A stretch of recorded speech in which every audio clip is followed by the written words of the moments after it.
Good evening, नमस्कार, जय भीम। मैं हूं वैभव कुमार। आप देख रहे हैं दलित न्यूज़ नेटवर्क यानी कि डीएनएन हिंदी। जो पुराने दर्शक हैं वो जानते हैं कि डीएनएन हिंदी ही दलित न्यूज़ नेटवर्क है और हम लगातार देश भर में अनुसूचित जाति, जनजाति, ओबीसी वर्ग के विभिन्न मुद्दों पर लगातार रिपोर्ट बनाते रहे हैं।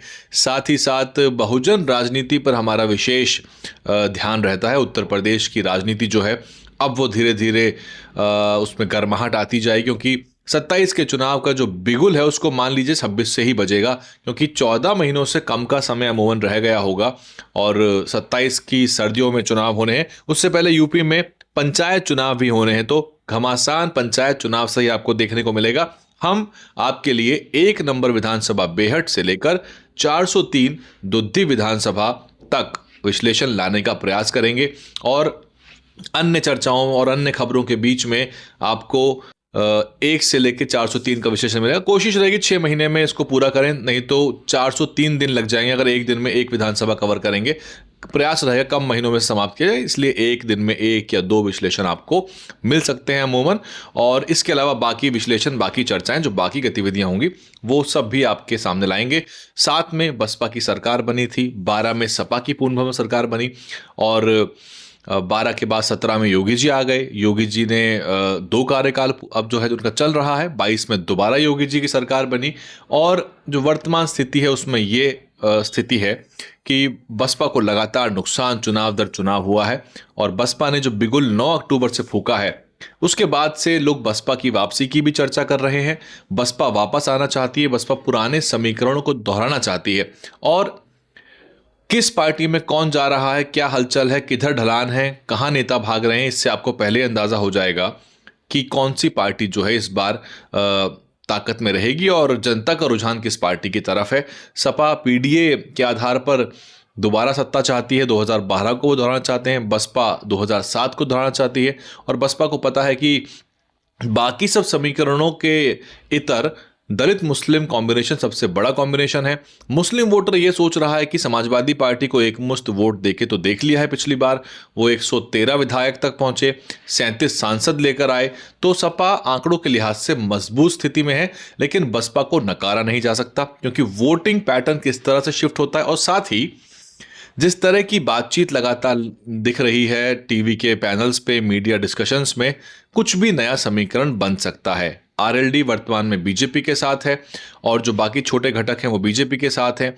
क्या समीकरण बनेगा, एआईएमआईएम का क्या रोल रहेगा, तो इस सब के आधार पर क्या सारी पार्टियां मिलके, गैर बीजेपी पार्टियां मिलके क्या भाजपा को हराने के लिए कोई बड़ी कवायद कर सकती हैं, क्योंकि सपा बसपा गठबंधन पहले हो चुका है। हालांकि बहन जी ने कई बार स्पष्ट किया कि हम अब कोई गठबंधन नहीं करने वाले हैं। ऐसे में संभावनाओं को नकारा नहीं जा सकता है।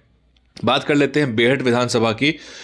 बेहद महत्वपूर्ण विधानसभा है। 2008 में इसका अस्तित्व आया था जब परिसीमन हुआ था, तो इसलिए आपको 2007 के आंकड़ों में बेहट नहीं मिलेगी और 2007 की जो क्रम संख्या है वो 12, 22 और 17 की क्रम संख्या से मैच नहीं करता। केवल 2012, 17 और 22 के जो चुनाव परिणाम है उसमें वही क्रम संख्या, यानी कि वहीं पे आपको एक नंबर विधानसभा बेहट मिलेगी और 403 में दुद्धी मिलेगी। अलग अलग समय पर इस विधानसभा ने अलग अलग पार्टियों को अपना समर्थन दिया है, यानी कि यहाँ पर कुछ भी हो सकता है, ऐसी स्थिति वाली विधानसभा है। चलिए बात कर लेते हैं 2012 विधानसभा चुनाव की, जिसमें बहुजन समाज पार्टी के उम्मीदवार महावीर सिंह राणा ने करीबी मुकाबले में जीत दर्ज की थी। उन्होंने 31.78% का वोट लिया था। बड़ा वोट है 31%, जबकि कांग्रेस के नरेश जो है वो महज कुछ वोटों से पीछे रह गए थे। इस चुनाव में बसपा और कांग्रेस के बीच हमको सीधी टक्कर देखने को मिलती है और साथ ही समाजवादी पार्टी इस चुनाव में तीसरे नंबर पर रहती है। कुल मतदान का प्रतिशत 73 रहा था, तो कहा जा सकता है कि बेहट में बम्पर वोटिंग होती है। 73% का बड़ा मतदान है। हालांकि 2012 से अगर आपकी तुलना करेंगे तो इलेक्ट्रेट की संख्या जो है वो बढ़ गई है, यानी कि जो पूरा वोटर बेस है, जो आपका पूरा का पूरा जो वहाँ पर मतदाता मौजूद हैं, उनकी संख्या बेहद बढ़ चुकी है। इसके बाद हम बात करेंगे 17 के चुनाव की, तो 17 में चुनाव की तस्वीर पूरी तरह बदल जाती है। कांग्रेस के नरेश सैनी बाजी मारते हैं और लगभग 38.66% वोट हासिल करके वो भाजपा के महावीर सिंह राणा और बसपा के मोहम्मद इकबाल जो है उनको हराते हैं, उनके बीच में वोटों का बंटवारा भी होता है और एक तरह से कांग्रेस को उसका फ़ायदा मिलता नज़र आता है। और इस चुनाव में भी वोटों का प्रतिशत 75% रहा। और बात करें 2022 के विधानसभा चुनाव की, जो कि हालिया चुनाव रहा, इस चुनाव में समाजवादी पार्टी के अमर अली खान ने निर्णायक जीत दर्ज की। उन्हें 48% वोट मिलते हैं। तो आप देख ही सकते हैं कि क्योंकि यहाँ मुस्लिम वोटर भी निर्णायक भूमिका निभाते हैं, उनको लगभग 48% वोट यानी कि 1,34,000। नरेश सैनी बीजेपी के हार जाते हैं सेकंड नंबर पे, उनको 34% वोट मिलते हैं। और बीएसपी के रईस मलिक को मिलते हैं 45,000, 16%। अब सवाल यह है कि क्या ये आंकड़ा पलट सकता है? तो इसका जवाब है ये आंकड़ा बदल सकता है, किसी भी तरफ जा सकता है। और यही खास बात है क्योंकि यहाँ पर एक एंटी इनकम्बेंसी फैक्टर हमेशा रहा। वोट शिफ्टिंग का पैटर्न साफ साफ नजर आता है कि हर बार नए समीकरण, नए जोड़ तोड़ होते हैं। क्या ये चुनाव भाजपा को हराने का चुनाव बनेगा? अगर भाजपा को हराने का चुनाव बनता है तो फिर मुस्लिम वोट जो है वो निर्धारित करेगा कि किधर जो है इस बार जीत होती है।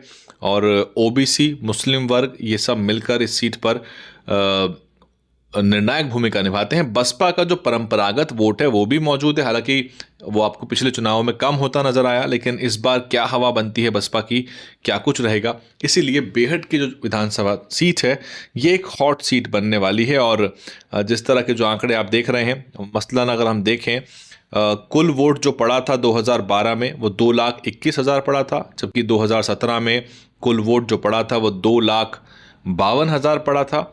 और अगर हम बात करें 2022 की तो बेहट में 2,81,000 कुल वोट पड़ा था। और बसपा को नुकसान हुआ है चुनाव दर चुनाव। हालांकि आप अगर पैटर्न को देखेंगे तो इसमें साफ तौर पर एक कॉम्बिनेशन निकल के आया जहां पे समाजवादी पार्टी ने बीजेपी को हराया। हालांकि नरेश सैनी को 96,000 वोटों के रूप में 22 में अच्छे वोट मिले थे। तो ये जो सीट है ये सहारनपुर की सीट है और सहारनपुर की सीट से हमारी आज की शुरुआत हुई है। आपने बेहट के जो आंकड़े सुने हैं, आप क्या समझते हैं कि क्या समीकरण बनेगा? और अगर गठबंधन होता है तो गठबंधन के भी क्या संभावनाएं हैं, क्या कॉम्बिनेशन है? ये सब आप कमेंट करके बताइए आपको क्या लग रहा है, क्योंकि अब बयानबाजी का दौर शुरू होगा। कभी कांग्रेस की तरफ से बयान आएंगे तो किसका किसके प्रति सॉफ्ट कॉर्नर है या तलखी है या संबंधों को मधुर करने के प्रयास हो रहे हैं, ये आपको बयानबाजी से समझ में आ जाएगा।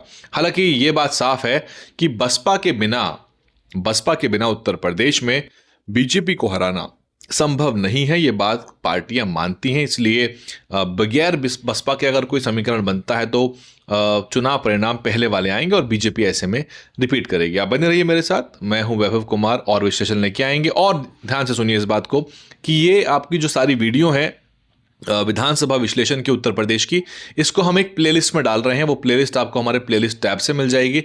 तो आपने अगर बाकी विधानसभाओं के विश्लेषण नहीं देखे हैं तो 1 से लेकर 403 तक एक एक करके विश्लेषण जो भी आते रहेंगे आपको उसी प्लेलिस्ट में मिलेंगे। आप उस प्लेलिस्ट को उठा के शेयर भी कर सकते हैं, पूरी प्लेलिस्ट शेयर की जा सकती है। धन्यवाद, जुड़े रहिए और सभी को नववर्ष की शुभकामनाएं। DNN हिंदी को सब्सक्राइब करने के लिए दबाएं लाल रंग का सब्सक्राइब बटन और घंटी का बटन दबाकर ऑल नोटिफिकेशन पर क्लिक करें। चैनल को जिंदा रखने के लिए नीले रंग का ज्वाइन बटन दबाकर चैनल को आर्थिक सहयोग करें।